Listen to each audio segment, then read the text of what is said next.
EDSA! Itaas ang kamot sa mga angkol. Itaas ang kamot sa mga angkol. Bunalikol, bunalikol, bunalkol, bunalkol.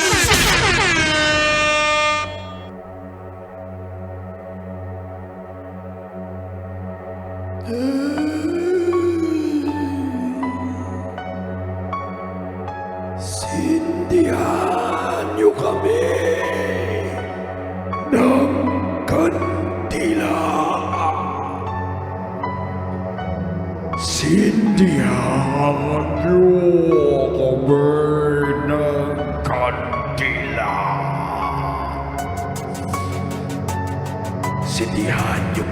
ng kandila. Sindihan niyo kami ng kandila.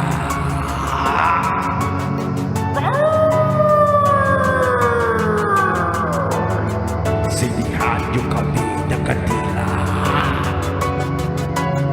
Sindihan niyo kami ng kandila. Sindihan niyo kami ng kandila. Sindihan niyo kami ng kandila. Sindihan niyo kami ng kandila. Sindihan niyo kami ng kandila. Sindihan niyo kami ng kandila. Sindihan niyo kami ng kandila. Sindihan niyo kami ng kandila. Sindihan niyo kami ng kandila.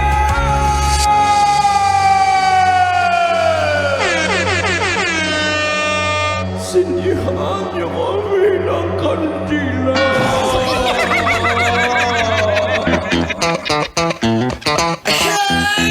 Ayun na, ayun na, ayun na! Kompleto na yung album natin! Ang title po niyan, Sindihan Nyo Kami ng Kandila. Aragay! Maluoy ka! Oh, Boy P, kompleto na yung album natin, ha?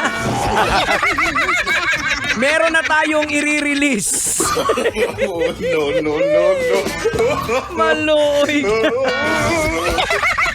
Ano yung unang single natin, Awu? Oh, rekta na sa Spotify, tsaka Quiapo.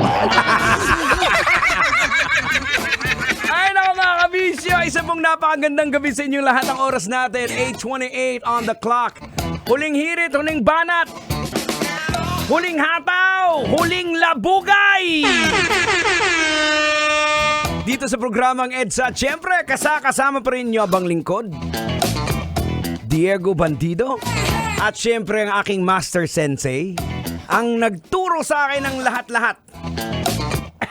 Excuse me. Walang iba kundi si Tang Henyo. Wow! Tang, maraming salamat. Aragoy! Bakit mo na naman ako binatukan? Hindi, natutuwa lang ako sa'yo. God is to dead. Sabi ko naman sa'yo, Tang, madali ako masunurin ako Alright. O, shout out sa'yo, Uncle! Maraming salamat. At syempre, kahit papano medyo wala tayong masyadong traffic ngayon sa EDSA. Medyo maganda ang takbo dahil yung mga tao wala, nasa bakasyon, kadalasan karamihan nasa sementeryo. So good luck po sa inyong lahat at sa mga kagagaling lang ng sementeryo na dumalaw sa kanilang mga yamao. Ayan, paalala sa mga magsisindi ng kandila kasi may mga kabisyo tayo na nasanay sa pagsindi ng kandila. Bantayan po nating maigi.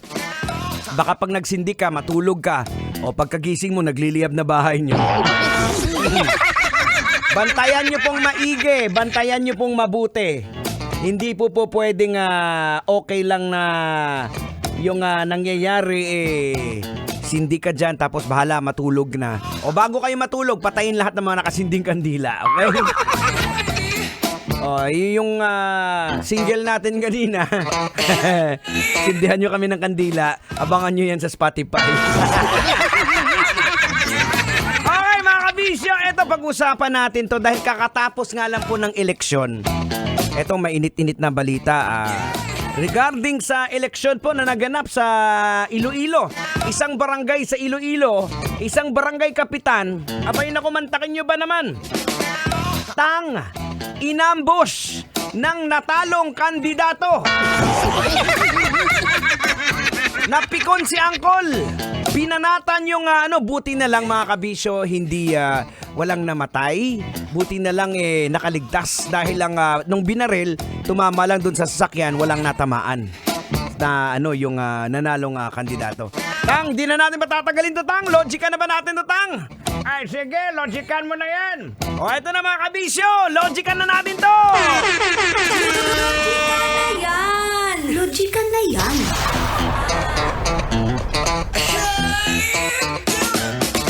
You're still lucky right here, 90.7 Love Radio. We are Metro's #1. At narito na po mga kabisyo, lologican na po natin tong usapin na to. Ayan, malalaman na po natin kung ano bang leksyon ang pwede nating makuha dito. Well, una sa lahat mga kabisyo, dapat pinaka-importante sa lahat, matuto po tayong tumanggap ng pagkatalo. Oh no! Yes, matuto po tayo dapat. Dahil pag hindi po tayo natutong tumanggap ng pagkatalo, parang buhok ko po, hindi tayo mag-grow. Right? Totoo naman tayo. Hindi totoo naman, di ba? Pag hindi tayo tumanggap ng pagkatalo, hindi tayo mag-grow. Hindi, di ba? Remember, tandaan niyo po, that learning from failure is often the key to success. Di ba? Wow! Mula po sa mga failures natin, maa-adjust natin kung ano ba ang dapat baguhin, ano ba ang dapat ayusin, para next time, di ba, alam na natin kung paano. Actually, mga kabisyo, even sa Biblia, tabi-tabi dyan sa mga kampon, baka uminit na naman kayo Even sa Biblia, sinasabi po yung failure. Mula po sa Book of Proverbs o Kawikaan, chapter 24, verse 16. Ang sinasabi po dito, ang taong matuwid, mabuwal man ng 7 ulit, ay tiyak na makakabangon ulit. Hindi katulad ng taong masama na kapag nabuwal, ay hindi na makakabangon pa. Ayan, malinaw na malinaw yan. Ang Biblia po ang nagsabi niyan. Na yung taong matuwid, bumagsak man 7 times, makakabangon ka. Pero pag mali yung ginagawa mo, hindi ka matuwid. Pag bumagsak ka, doon ka na. Pagkagising mo, mainit na. Andun na nakaupo na si Satanas. Kaya mga kabisyo yakapin po natin ang ating mga pagkatalo. Pagkatalo natin sa buhay at tingnan po natin yung mga lesson na ibinibigay po nito. Para sa susunod nating pagbangon, alam mo na kung ano ang iyong dapat gawin. Sabi ko na sa inyo, ito yung programang parang chicharon. Maingay, pero may laman. Ay, bilis ng oras! Alam na tayo ang oras natin ngayon, 8:34. Sa mga uuwi ng bahay, ingat-ingat po tayong lahat. Maraming salamat po for sticking around mula alas 5 kanina hanggang ngayon. Kung nabitin kayo, huwag kayong mag-alala. Susunod si Angkol Totoy Bato, the Black Panther of Love Radio. Dahil mag-aalas 9 na, tutoy na. Susunod na po, Totoy Bato. Mula alas 9 hangtod alas 12 sa Kabgab-ihon. Sa tanang mga Bisaya, ninaw na mo, tutoy na. Well, of course, I'm gonna slow things down and I'm gonna give you this one of my personal favorite song. I really love the song. This one's coming from Espando Ballet with True. Keep it locked in right here on Metro's #1. This is 90.7 Love Radio. My name is Diego Bandido. I'm out of here.